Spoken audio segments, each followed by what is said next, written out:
Ladies and gentlemen, welcome back to Triple Strand Ranch. It's a windy morning, so you're probably gonna get some wind in your ears. I do apologize. So what we're doing here today is we're gonna work a little bit in the garden, and we've got some other chores to do.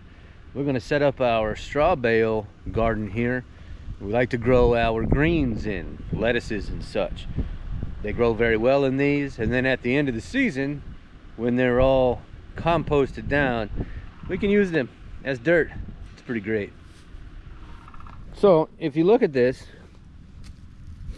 if you look really closely, you can see that. You see how you can see the holes at the end of the shafts? This is wheat straw. Well, those holes hold water. So when you water these, they get soaked. And these are going to compost down and really turn into some rich soil on the inside, which is primarily nitrogen based, which is why they work very well for leafy greens, lettuces and such.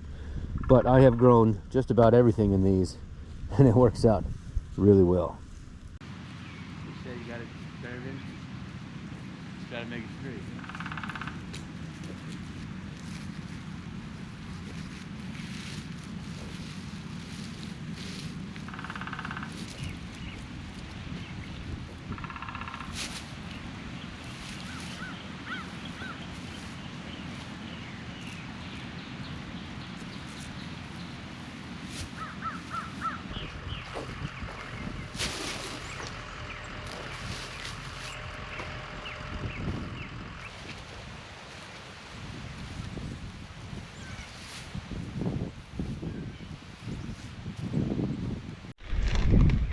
So now that we've got our bales lined up and laid out, perfectly straight lines, as you know I like. That's a joke.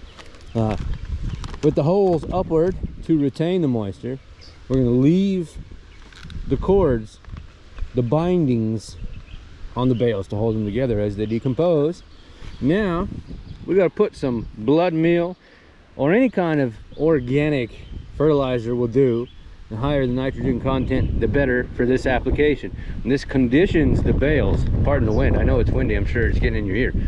This conditions the bales so they're appropriate for planting.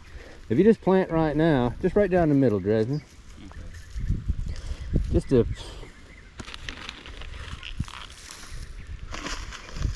Yep. So if you planted them right now, there's no soil in there, there's probably no nutrients in there, there's nothing in there. You might be able to keep the roots moist, but that'd be about it. So doing this breaks down, decomposes those bales from the inside. Another thing is, as these get wet, they're going to start composting and they're going to get really hot.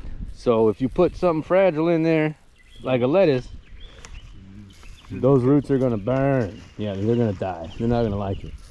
So what we do for about a week, depending on the weather and a number of other factors, we put blood meal on them every other day or so. You can do it every day if you want. And then we keep them wet to make them compost much quicker. Now, get down on them. Get down on them. We're going to soak them in. Soak them in. We're going to rinse all that fertilizer down into them. Every single one gets a soaking, not just a watering, but a soaking. Them things got to be like a old washcloth, been sitting in the corner of the shower for 6 months. And you just keep telling yourself somebody else will get it, but nobody ever does. So it's soaked and it's gross, and that's really what we're aiming for here, an old washcloth. So this here is green romaine. You see how it's coming, got this long stalk, this bolting. A flower is going to come out of there pretty soon. There's the little flowers forming on it now. Hope you can see that. Damn. So this lettuce here is dusty because it's windy, but this lettuce here is bitter. Oh, Man, that's horrible. Whew. I would rather eat a Reaper pepper any day than have to eat a handful of this garbage. Is it healthy? Absolutely. Is it packed with nutrients? Absolutely. In fact, that might be what makes it bitter.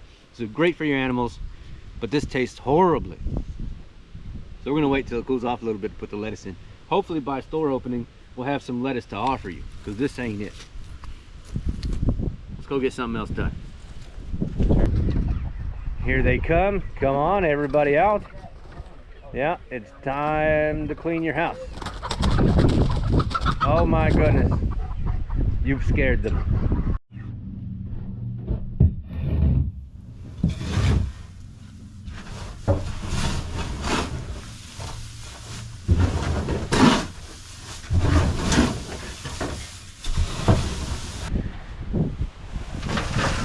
Well, that's not supposed to be there. There's a quail in here. Why is there a quail in here? Can somebody tell me why there's a quail right there? This isn't the quail house. Please return that quail to its rightful place.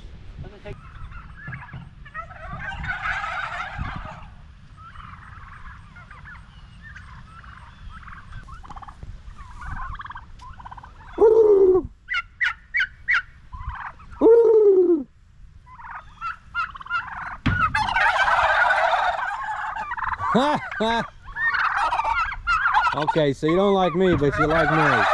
Okay, great. Now I see how this is going. Don't worry, I'm not offended. You just keep doing you, and everything will be fine. Except for you, you're kind of goofy. It's not. Oh, I heard that. You're kind of goofy. Something wrong with you. You guys keep doing it, all right? Before I forget, we don't do pre-orders in the traditional sense for these holiday turkeys. You get your name on the list. Thank you. And we go in order. So the first person on the list gets contacted. If they want it, we sell it to them, and so on and so forth. We have about 55 turkeys here. 30 people are on the list. If you want the absolute best Thanksgiving turkey that you can find in this area, non-GMO, all natural, always on pasture, you better get your name on the list. So you can go to the Facebook page, send them too much sun out here, huh? Send them a PM, private message. Them, see, I said send them a private message. Right, us. Send us a private message. Let us know you want to put your name on the list for a turkey, and we'll get you on there.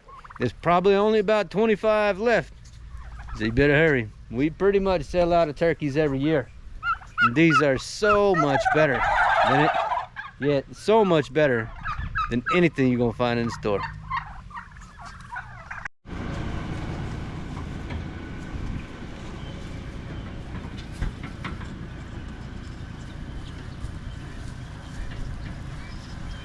For those of you wondering, how do we care for our pigs? Well, ain't no pig pens here.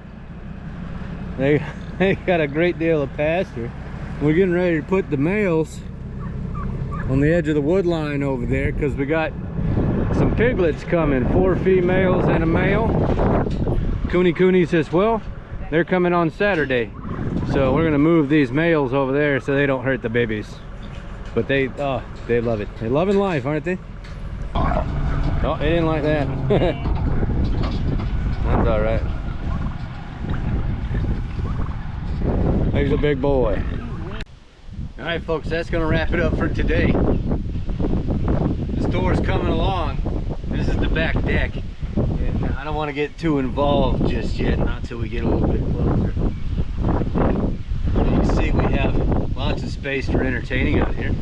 You can sit out and watch the beautiful farm and see the ducks and the geese and the livestock and the garden over there, and you know, it's just going to be awesome. We'll go through all of it here in the coming weeks to get you a little more prepped for what's going on. But well, it's coming together nice, isn't it? We'll see you next time.